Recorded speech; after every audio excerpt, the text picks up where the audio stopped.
নমস্কাৰ বন্ধুসকল, কি খবৰ সকলোৰে? আশা কৰোঁ সকলো ভালেই আছে। মই সংগীতাই মোৰ চেনেলৰ নতুন এটি ভিডিঅ'লৈ আপোনালোকক সকলোকে স্বাগতম জনাইছোঁ। আজি আমি যাবলৈ ওলাইছোঁ লখিমপুৰ ডিষ্ট্ৰিক্টৰ ঢকুৱাখানাৰ বাসুদেৱ থানলৈ।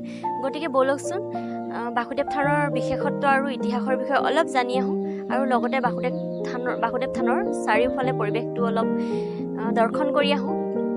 এয়া আমি আহি আছোঁ, পোৱাগৈ নাই, পালেই মানে আপোনালোকক সকলোবোৰ দেখাই আছোঁ। চাই থাকক, ভিডিঅ'টো স্কিপ নকৰিব।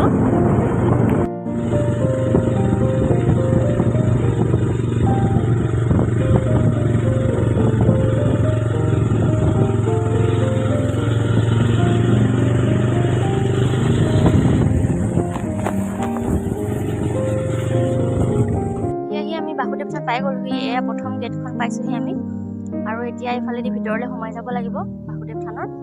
ব'লকচোন সোমাই যাওঁ আমি। এতিয়া আমি বাসুদেৱ থানৰ ছেকেণ্ড গেটখন পাইছোঁহি।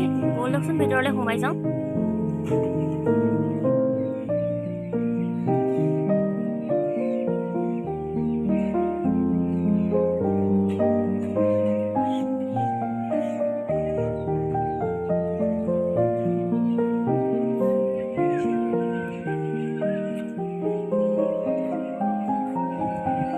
এয়া ৩ নম্বৰ গেটখন পাই গ'লোহি। আহি ভিতৰলৈ সোমাই যাওঁ, আহকচোন আমি।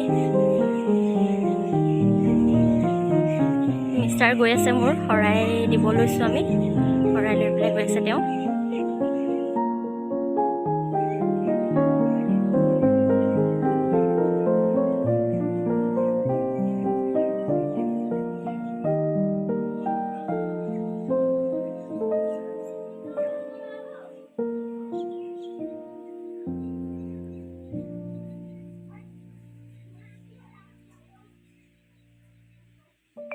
মন্দিৰত আমি সেৱা কৰি আহিলোঁ, শৰাই দিছিলোঁ, শৰাই দি আহিলোঁ, ধূপ চাকি লগাই আহিলোঁ। এতিয়া ব'লকচোন আমি মন্দিৰৰ ডেকা সত্ৰীয়া বীৰেন্দ্ৰদেৱ গোস্বামীৰ মুখেৰে দুআষাৰমান বাসুদেৱ থানৰ বিষয়ে জানি লওঁ। নমস্কাৰ। শ্ৰী শ্ৰী বাসুদেৱ থান নৰা সত্ৰৰ ফালৰ পৰা অসমবাসী সমুদায়লৈ আমি নমস্কাৰ জনাইছোঁ। শ্ৰী শ্ৰী বাসুদেৱ থান নৰা সত্ৰ স্থাপিত 1956 চন।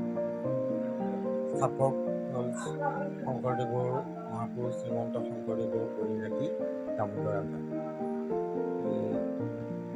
চতুৰ্ভুজ আটাৰ পুত্ৰ দামোদৰ আটা।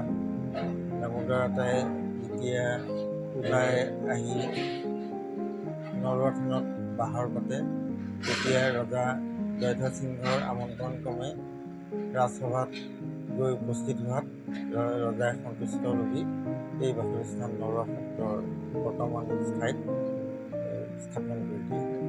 জয়ধ্বজ সিংহ ৰজাই স্থাপন কৰা চাৰিভাগী সত্ৰৰ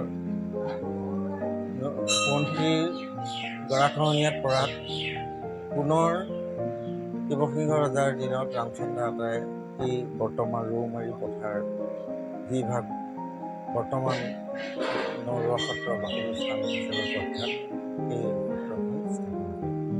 বাসুদেৱ থান নৰোৱা সত্ৰৰ চমু ইতিবৃত্ত ইমানেই। থুলমূলকৈ মন্দিৰৰ বিষয়ে তেখেতৰ মুখেৰে গম পাইছোঁ যে মন্দিৰৰ চৌহদৰ ভিতৰত 16টা সৰু ডাঙৰ পুখুৰী আছে। এই পুখুৰীবোৰৰ বিভিন্ন ধৰণে নামাকৰণ হৈ আছে।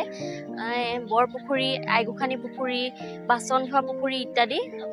আপোনালোকক দুটামান মই দেখাই দিছোঁ। গোটেই মন্দিৰৰ চৌহদটো নুঘূৰোঁ এতিয়া। মন্দিৰৰ নিচেই কাষতে বৰপুখুৰী অৱস্থিত। বৰপুখুৰীৰ পাৰতে ডাঙৰ ডাঙৰ গছবোৰ আছে, বহুত পুৰণিকলীয়া গছবোৰ আছে। ইয়াতে বহুত চৰাই বাহ লৈছে, চৰাই কলকলনি। এটা বৰ সুন্দৰ প্ৰাকৃতিক পৰিৱেশ। বিভিন্ন ধৰণৰ চৰাই আহি ইয়াত বাহ লৈছেহি।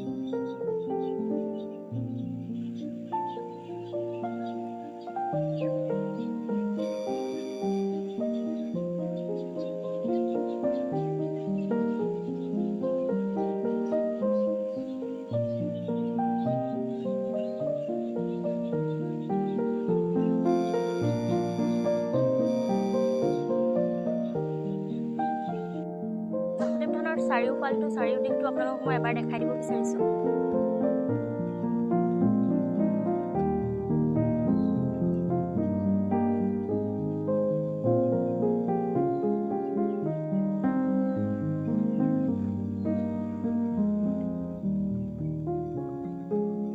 এফালে অতিথিশালা আছে, কোনো কোনোবাই যদি দূৰ দূৰণিৰ পৰা আহে তেওঁলোকে থকা ব্যৱস্থাও ইয়াত আছে।